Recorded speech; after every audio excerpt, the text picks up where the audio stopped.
Welcome to EdLeader with your host, Dr. Rob Jackson. Join Dr. Jackson for conversations and reflections on improving educational leadership from the classroom to the boardroom and beyond. Educational leadership is an ever-evolving opportunity to make a real and lasting difference in the lives of students, parents, and the community. And now, here's your host, Dr. Rob Jackson. Hi friends, welcome to the EdLeader podcast. I'm your host Rob Jackson and I want to thank you for spending time with me today. I'm so grateful that the EdLeader podcast has become a part of the journeys of EdLeaders around the world. I'd like to give a special shout out to the growing groups of listeners in South Korea, Ireland, and Azerbaijan. Those three countries among the 67 countries where EdLeader has been listened to are growing rapidly. My goal is to add value to your work. Thank you for all of the kind words and positive ratings and reviews. If you have not, please take a moment to rate and review the podcast on your favorite podcast player and share it with your network of colleagues and friends. The reviews, no matter how concise, drive the algorithms that help EdLeaders find the podcast no matter where in the world they are, and clearly it is working. Thank you again for your kind gift of your comments and reviews. Remember, you can find show notes, links to references that are cited during each episode, and find each of the EdLeader podcast episodes at drrobjackson.com. When students graduate from our schools and school systems, where do they go? We hope that they are enrolled, enlisted, or employed. We hope that we have helped them accomplish their dreams and reach their goals. Today's guest is focused on just that. Dr. Jeff Cox became the 11th president of the North Carolina Community College system on June 1st, 2023. Dr. Cox previously served as president of Wilkes Community College for 9 years. Prior to that, he served for 9 years as the superintendent of the Alleghany County Schools system. Today, he brings his experience working with students from pre-kindergarten to the university level to lead the North Carolina Community College system, the third largest system in the United States, serving nearly 600,000 community college students each year, with 58 colleges providing education to all 100 counties in the great state of North Carolina. I'm excited to welcome my longtime friend and one of the most respected educators in our state. Please help me welcome the incredible Dr. Jeff Cox to the EdLeader podcast. Let's get to it. Dr. Jeff Cox, what an incredible opportunity for the listeners of EdLeader to learn from you and with you. One of the blessings that I've certainly enjoyed with this podcast is the opportunity to have conversations with people who've poured into my life, and you've certainly done that for decades, and I'm absolutely delighted to introduce you to the listeners of the EdLeader podcast. Welcome, brother. Thank you so much, Rob. It's my pleasure to be here with you and get to spend a little time talking about educational leadership with one of the finest ed leaders I know. Well, you're incredibly kind, as you always have been. It's been way more years than either you or I want to count back to, but a long time ago, you were a seasoned, experienced elementary principal in a fine school system, Union County Public Schools, and I was a brand new principal just trying to figure out what in the world I was supposed to be doing. And you were so kind to me at that point to really put your arm around me and shepherd me and mentor me. And it just meant the world. Thank you for, again, all that you've meant to me in my career, brother. I sure appreciate it. Well, it was clear from the beginning you were one of the rising stars there in Union County as a new principal. And I was proud then to call you a colleague, and I still am all these 20-some years later. Well, that means the world to me, buddy. It means the world to me. Well, Dr. Cox, you have this incredibly unique experience, having served in education at multiple levels, more levels than most educators have the opportunity to do so. And so you're uniquely poised, I think, to share with our educational leaders from all those variety of perspectives. And so As I mentioned in the introduction to the podcast a few moments ago, you are now the 11th president of the North Carolina Community College system. As we have listeners around the country and now around the world, that still surprises me, but listeners all over the place, they may not know what we mean when we talk about a community college. You and I know what that is. I'm a community college graduate and proud to be so. But what in the world is a community college? Well, Rob, in our state of North Carolina, we have 58 community colleges. Our forefathers had the insight to think if we wanted to truly have access to higher education across the great state of North Carolina, we needed to have a college in every community, and so they set out to do that, and they did make these community-based colleges. That for us here in North Carolina, it means access to up to a 2-year degree. We do about half of our students go through college transfer programs where they get the first 2 years with us and then transfer on to a university to complete a 4-year degree.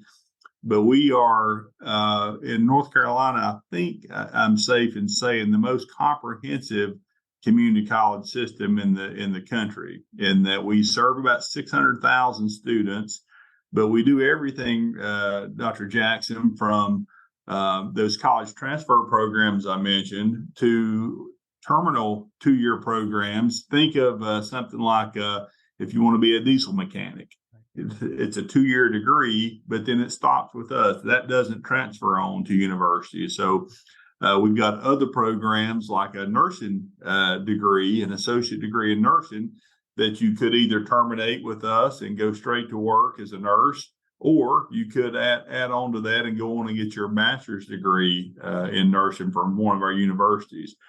So some programs can be either transfer or have a terminal 2-year degree. We've got other programs that do short-term workforce credentials.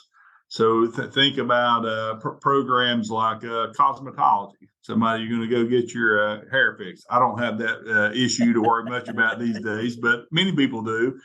But to go to learn how to be a cosmetologist, someone who does hair or nails, those almost all go through community college programs to get a shorter term credential. A dental assistant program is a 1-year degree program.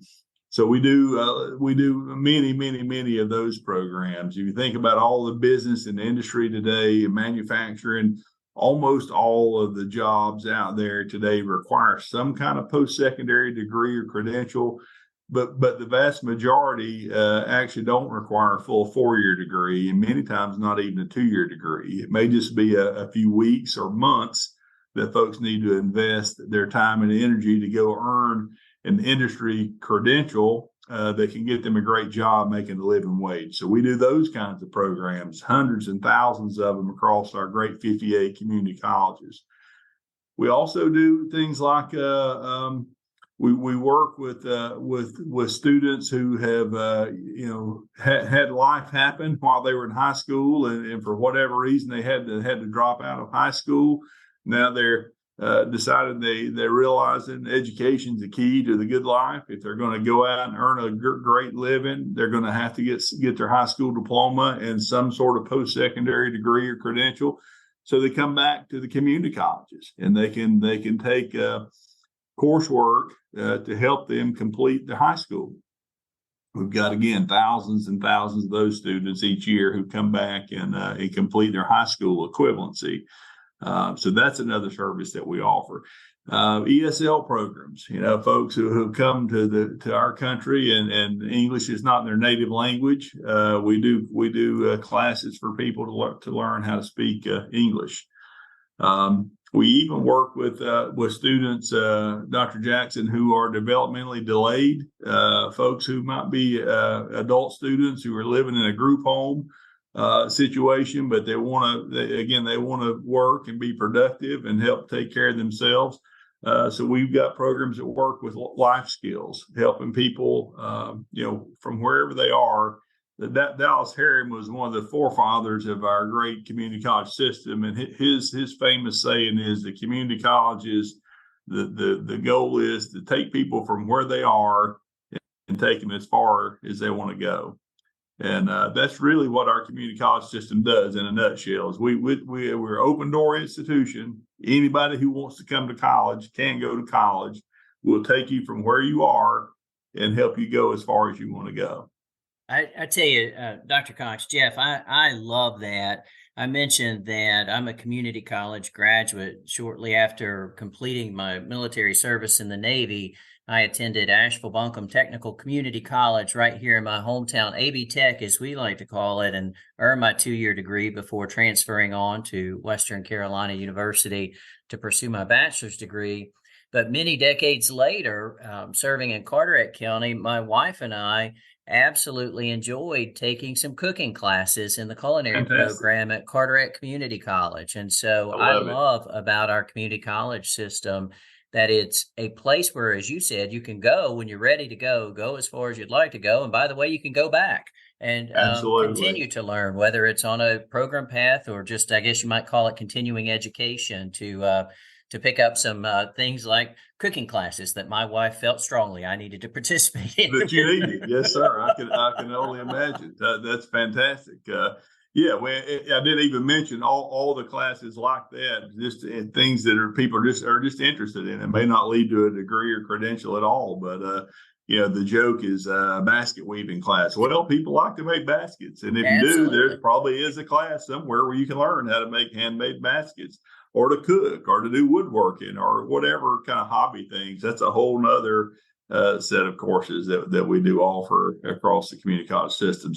So Rob, unlike you, I tell folks one of my few regrets, honestly, in life is that I didn't understand what our community colleges were when I was in high school. I just didn't.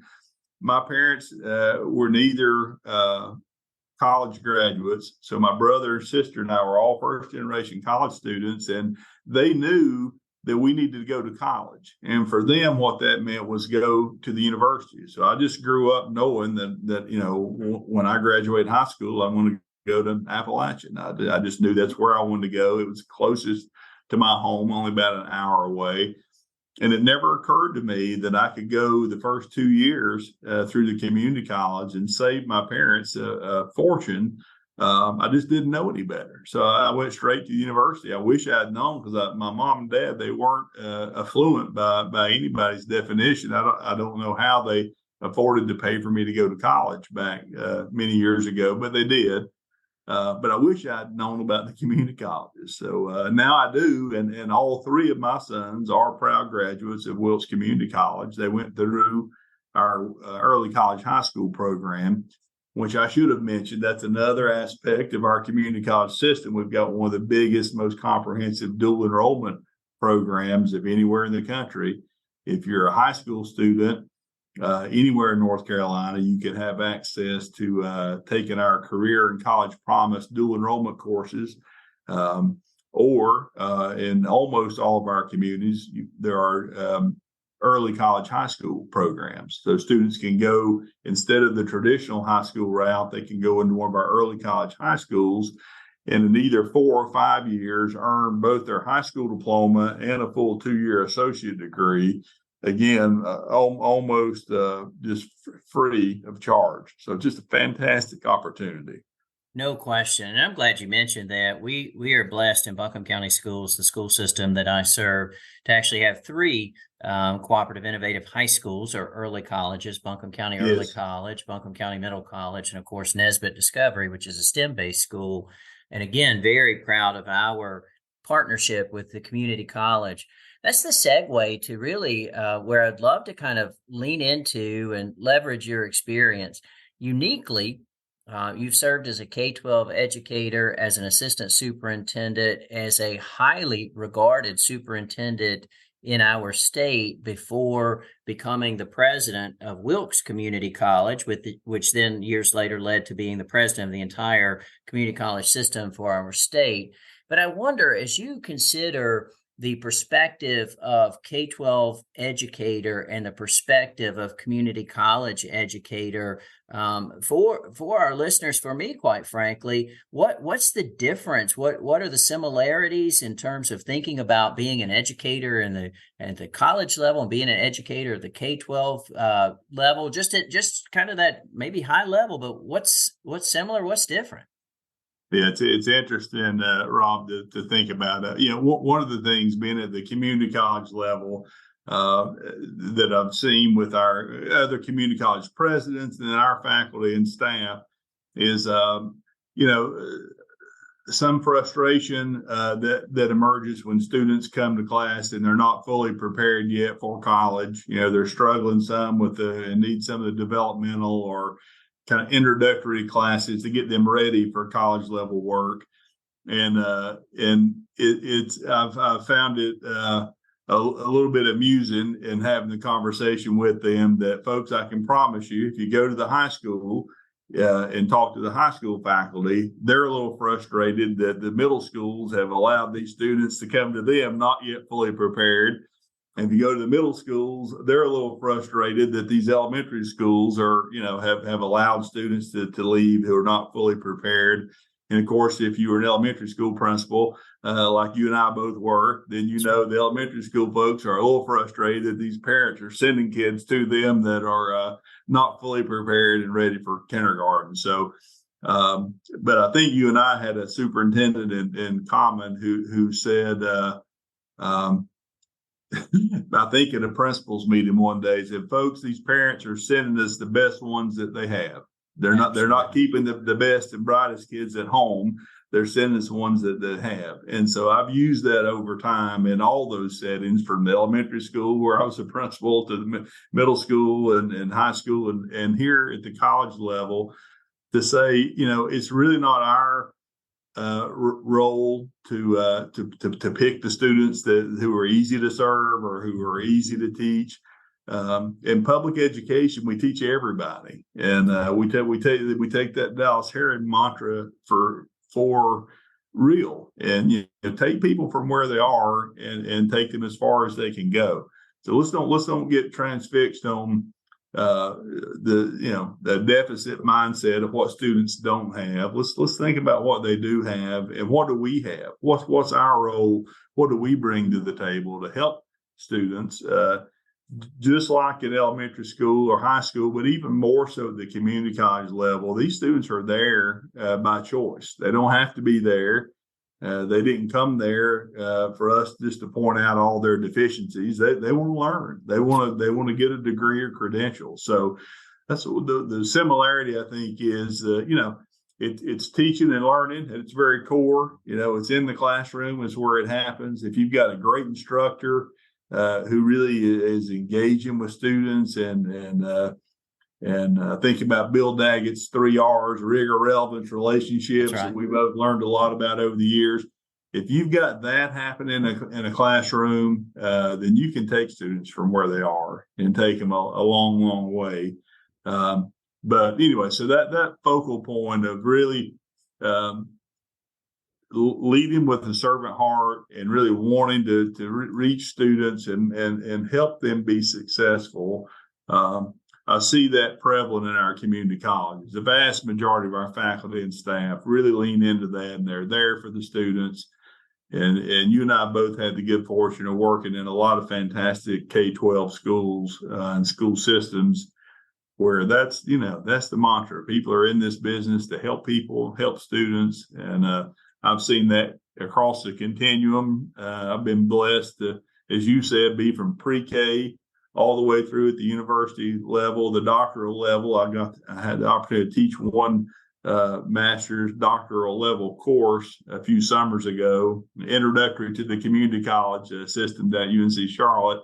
And that completed my continuum from pre-K through the university doctoral level work. I've now worked with students throughout that whole continuum, and have just been blessed to have had that opportunity during the last 30 years of my life.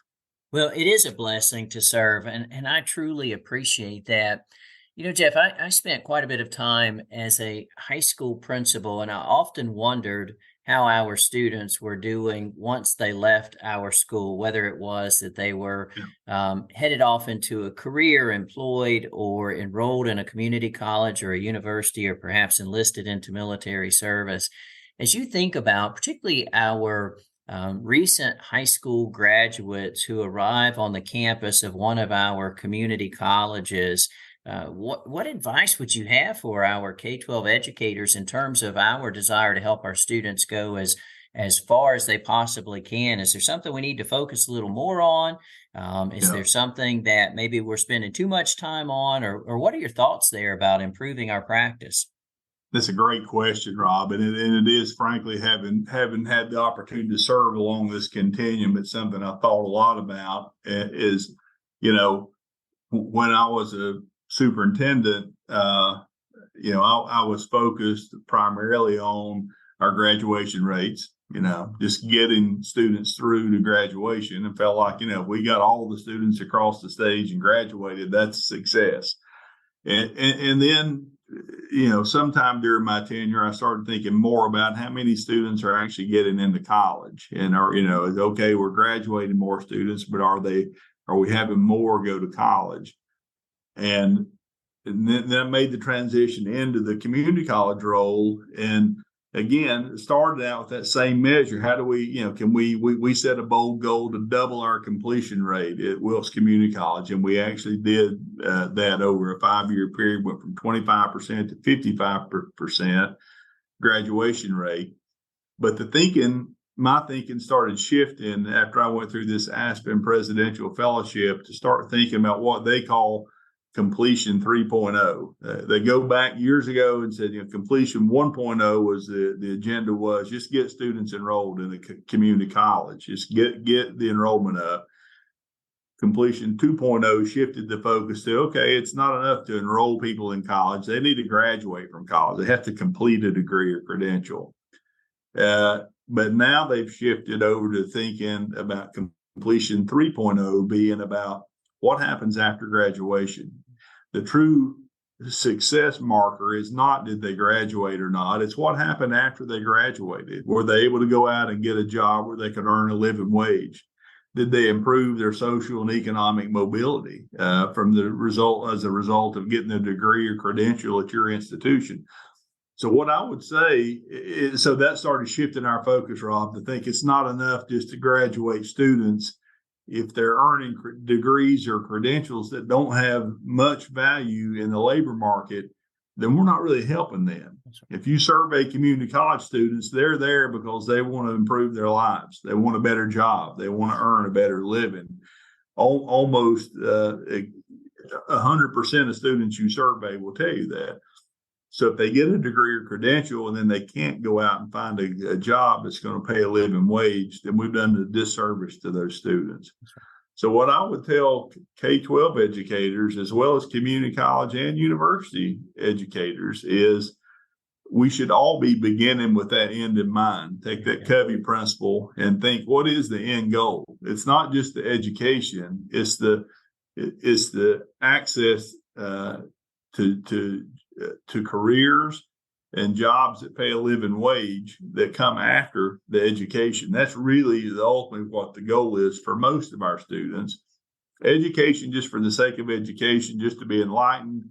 Okay, there's a small minority of the population that just wants to kind of reach a higher level of self-fulfillment and enlightenment that a great education will bring.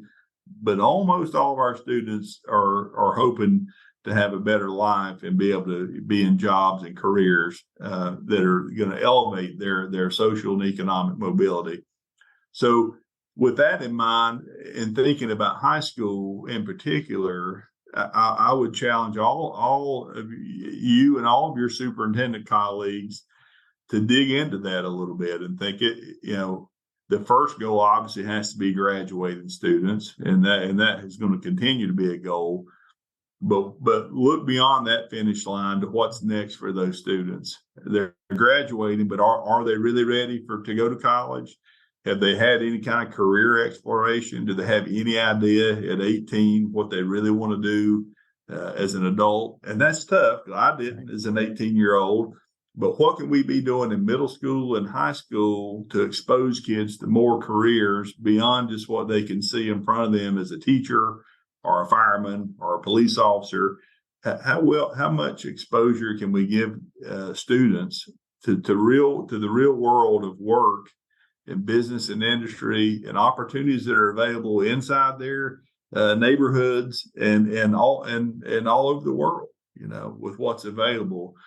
And then as we're working with them on their educational pathways, really be thinking about the marker for success being beyond graduation to whatever happens next, and how successful are the students in that next phase of their life, whether they're going into the military, going straight to work, or coming to a community college or a university.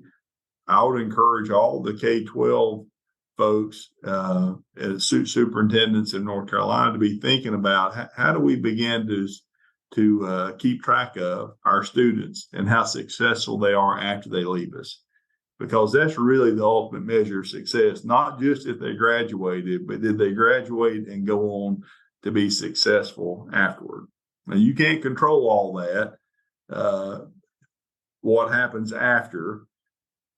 But what happens after is at least partly a product of how well prepared they were when they left. And so I think that would be, that's the perspective I have that I didn't have when I was in that seat, is how important it is to try to get a handle on what happens after graduation. And are we really preparing these students for whatever's next for them?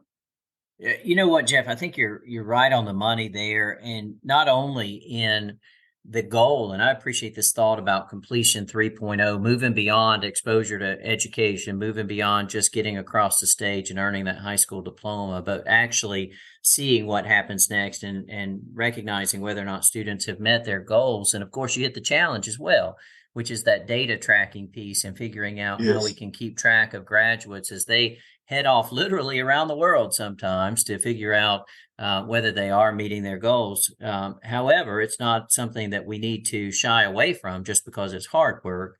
That's right. Educators don't do that. I think there's probably also something to, we've been having a lot of conversations around durable skills, or what was called soft skills back in the day, and really being thoughtful about preparing graduates for whatever comes next, because we have no idea what may come next. And we certainly hope that working in that area helps them. They may leave a high school thinking they're headed to a 4-year university and find themselves enlisted in the military or on the campus of a community college or anything along the way. And so we appreciate that. Well, while you were sharing, you referenced your time at Wilkes Community College, and I want to lean into that a little bit. You shared that the completion rate there more than doubled from 25% to 55% during the course of your tenure. Also, and I know you're a humble person and you live that, and so you wouldn't share all this, but I will. The college raised a record $20 million in funds for strategic initiatives, launched a fully endowed Wilkes Community College education promise to guarantee the opportunity for a tuition-free college education for every graduating senior. Exemplary, extraordinary work and extraordinary leadership, but certainly something that required great strategic planning, something that you are known for, not only in doing, but being someone who is a leader in that area. And so in our final few moments, I would love just to hear from you, for all of our leaders, just your thoughts around strategic planning and your approach to strategic planning. We're still early in our school year. School systems are working on strategic plans, post-COVID, post-pandemic, trying to grow forward. Just in general, thoughts around strategic planning and how you approach that work. And good gracious, you've been so successful everywhere you've been, but particularly at Wilkes Community College, what you were able to accomplish there with a great strategic plan. Just share with us, brother. Well, so Rob, I appreciate that. That's very kind of you. It is all about having a great team. If I've got any talent at all, it's identifying great leaders and team members to have, and I was blessed that way to have a fantastic central office group and principals in Alleghany. We had some good success there, and then at Wilkes, same thing. One of the real keys to the strategic planning was bringing on a guy by the name of Zach Barraclough, who to really lead that strategic planning effort. He's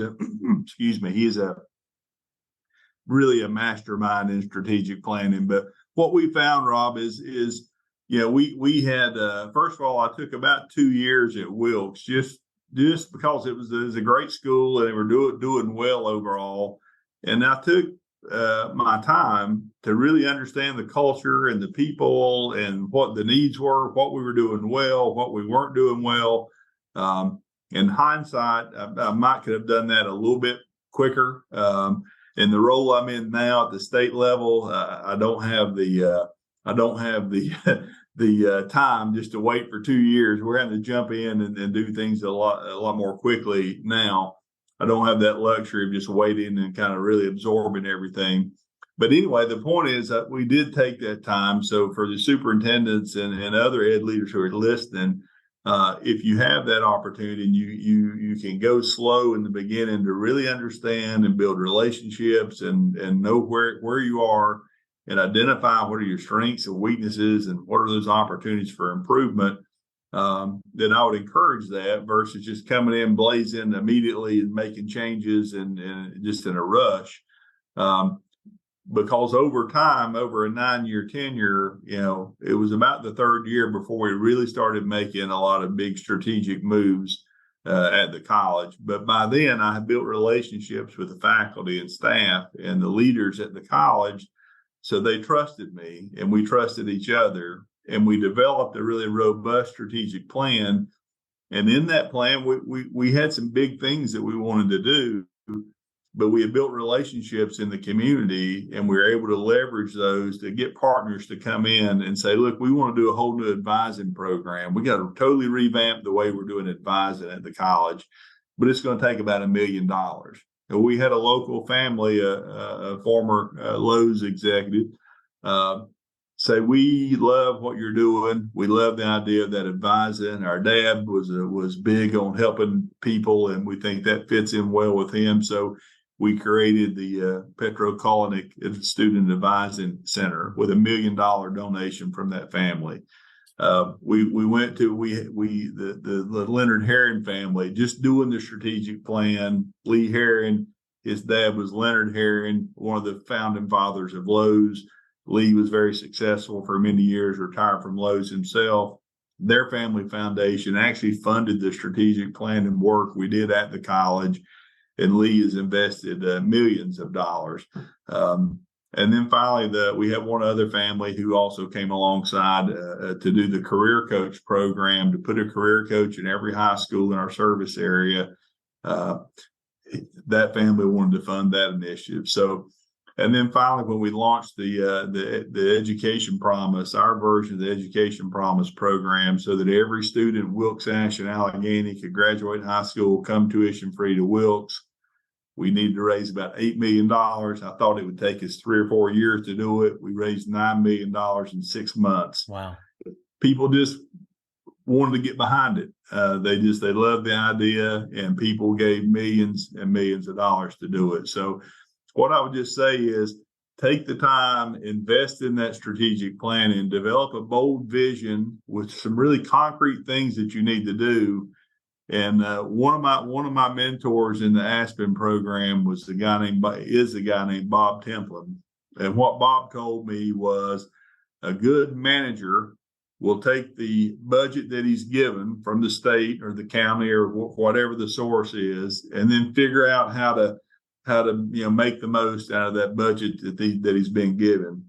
A good leader will look at the landscape and figure out what needs to happen differently than what we're doing right now, and then we'll go and find the resources to make that happen.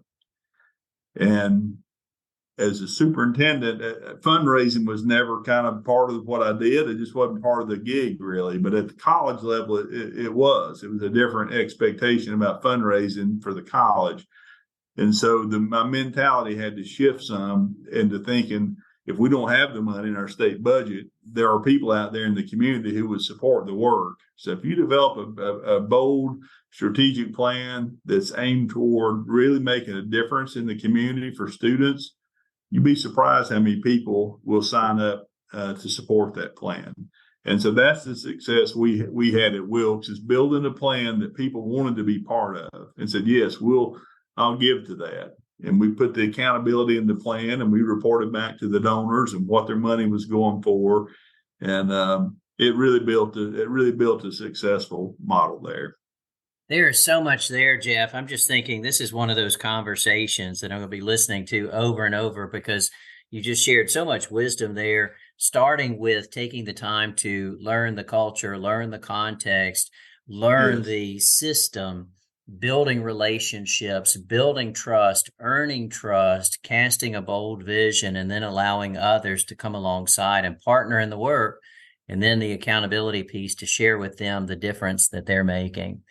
Well, speaking of making a difference, Dr. Jeff Cox, you have certainly made a difference in my life and in the lives of countless many across the great state of North Carolina. And I can tell you, I was one of a throng who jumped to our feet in June of this past year when we learned that Dr. Jeff Cox would be the president of North Carolina's Pride, our community college system, our great 58 community colleges across the state.